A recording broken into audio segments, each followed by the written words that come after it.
Thank you so much for being here. It's really such an honor to have you here for the US premiere of your new film.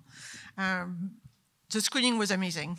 It was indeed funny and scary, everything we wanted from you. I wanted to ask the first question about both of you working together again, because one of your first film, Joint Security Area, where you worked together, and I think you only had one short in between True Extreme. So can you talk about reuniting with the actor, if you had him in mind when you were writing the script, and how you approach creating the character together? 예, 처음에 제가 이 각본을 썼을 때 미국 영화로 만들 생각이었기 때문에요. 당연히 병헌을 생각하지 않았고요. 그리고 그때는 아마 한국 영화였어도 캐스팅을 못했을 거예요. 나이가 너무 이제 젊었기 때문에. 근데 그러니까 이 영화를 못 만들면서 세월이 많이 흘렀고, 그러다가 한국 영화로 바꿀 때쯤 돼서는 이미 나이가 적당한 그 와인이 맛있게 숙성된 것처럼 그렇게 딱 맞는 나이가 되어버렸죠. 그래서 그때 한국 영화로 옮기면서는 처음부터 생각을 하면서 이 배우를 생각하면서 각본을 썼습니다. So when I had first written the film, I had intended this to be an American film, so I wasn't thinking of Byung-hun. But even if it were a Korean film at the time, I don't think I would have casted him since he would have been too young. But many years have passed, many years of struggling to make this film, and then he's reached the right age, like rightly aged wine. He's reached the perfect age for the film. So by the time we decided to make this into a Korean film, I did write the screenplay with him in my mind. 그때 당시에 만약에 미국 영화가 아니고 한국 영화로 한다고 하셨어도 저는 충분히 할 수 있지 않았을까 이런 생각이 들어요. 그것조차도 사실은 뭐 연기력으로 커버하면 되는 거 아닌가. 그리고 와인도 너무 놔두면 상해요. 그렇기 때문에 적당한 또 시기가 있는 거라고 생각합니다. I think even if it were to be a Korean film at the time, I think I would have been able to play the role. I could have covered for my young age with my great performance. He mentioned wine, but wine goes bad if you age it for too long. So I think there's a right time for everything. I'm glad we got the right age for everyone tonight. I have to say it's a very difficult role, which I'm sure you would have played well at any age. But it requires a lot of finesse in between the darkness and the funniness that you are playing. And it's not the most sympathetic character as well. So I was wondering if you approach this thinking about it, and if you had any resentment towards the director for giving you a character that maybe was a bit difficult.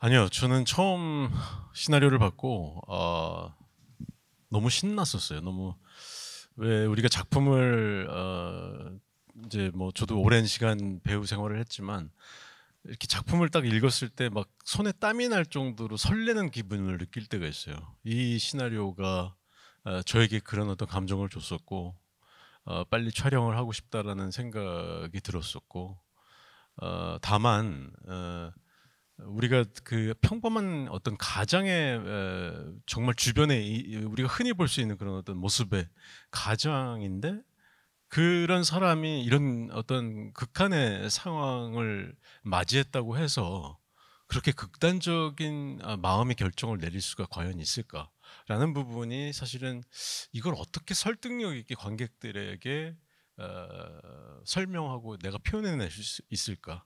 그 부분이 가장 좀 숙제였어요. No, I had no resentment because when I first read the script, I in fact got very excited.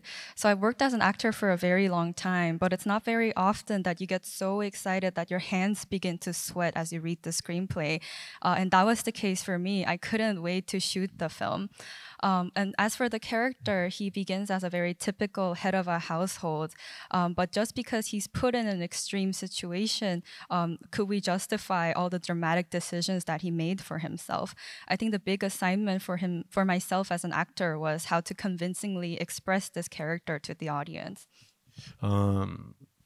이 영화의 굉장히 이상하기도 하고 어떤 특징적인 부분이라면 주인공 만수를 따라서 그와 함께 관객들이 함께 응원하며 가다가 어느 순간부터는 약간 거리감을 두게 되기도 하고 굉장히 안타까워하면서 말리고 싶은 어떤 그런 마음이 생기기도 하고 최종적으로는 어떤 연민도 느끼고 왜 저렇게 했을까라는 어떤 질책의 마음도 생기고 이런 어떤 거리감을 유지하는 것이 이 영화의 관객과의 이 영화의 어떤 묘한 그런 어떤 거리감을 느끼게 하는 이 영화의 좀 묘한 특징이라는 생각도 들었고 또 감독님의 의도도 그렇다고 들었어요.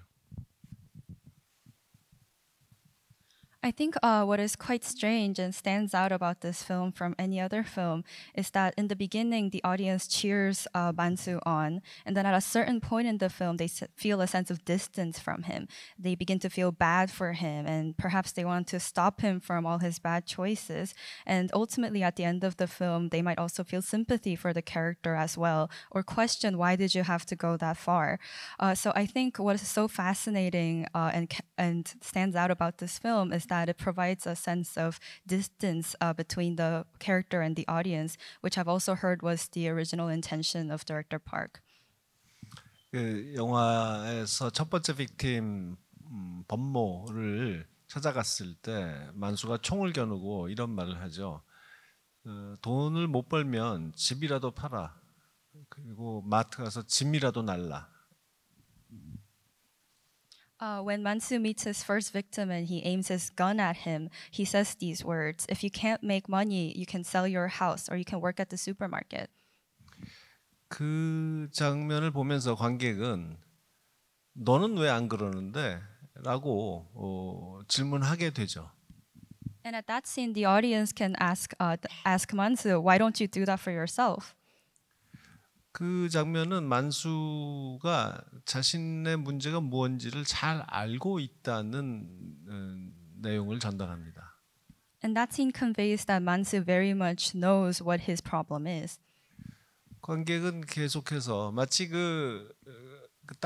딸내미 리원이가 그네를 타고 아빠에게 가까워졌다 멀어졌다 하는 장면처럼 관객도 이 영화 내내 만수에게 가깝게 밀착했다가 잠시 후에는 거리를 두고 떨어져서 객관적으로 관찰했다가 비판적으로 다시 또 밀착했다가 그 과정을 반복하는 그런 관계를 맺게 됩니다. And as for the audience's relationship with Mansu, just like in the scene where Riwon, his daughter, is on the swing and she swings closer to him and farther from him on that swing, just like that image, the audience also has a close proximity to the character. And at certain times, they have a sense of distance with the character and they're able to critically observe his actions. That was the relationship I wanted to express. I think it's exactly correct. From the original material, I didn't feel the balance going like this, but in the way you worked on the script and you filmed it, it really pulls us in and then out, and it's a very interesting feeling for an audience member.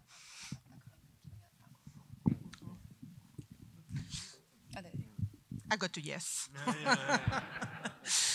You mentioned at the introduction that it was maybe a smaller budget film for you, working on it after the pandemic. However, I have to say the attention to the visual aspect, the soundscape also of the film seems actually very rich, very dense, and with a lot of attention to details. Can you talk a little bit more about that aspect of working on the film after the writing? 비주얼이랑 사운드. 예, 글쎄요. 저의 영화들이 항상 그런 노력을 최대한으로 기울여서 만들어진 작품이긴 합니다만은 이번에는 좀 더 했던 것 같아요. 바로 전 영화였던 Decision to Leave라는 작품이 상당히 그 여백이 많은 그런 뭔가 좀 절제된 테크닉적으로 절제된 스타일을 가진 작품이었기 때문에 그 다음 작품인 이 No Other Choice에서는 좀 반대로 해보고 싶었어요. Yes, I always maximize my effort that I put into those visual and audio details in all of my films, but I've especially tried to do that in this film. So my previous film, Decision to Leave, it leaves a lot of space and is technically restrained, and I wanted to try the opposite with No Other Choice. 그래서 시각적으로나 또는 청각적으로나 무언가를 표현하기 위해서 동원할 수 있는 영화적인 기법은 아낌없이 사용하겠다라는 원칙을 가지고 출발했습니다. So I started out with the thought of using any filmic technique that I can use to maximize the visual and audio elements on the screen. 그 사실 이 관계는 예전에 제가 복수는 나의 것이라는 작품 아주 절제된 형식을 가졌던 복수는 나의 것이라는 영화를 만들고 그 바로 다음에 올드보이를 만들 때 가졌던 태도하고 비슷합니다. And this is actually very similar to the relationship between the two films is very similar to my approach with Mr. Vengeance and the next film, Oldboy.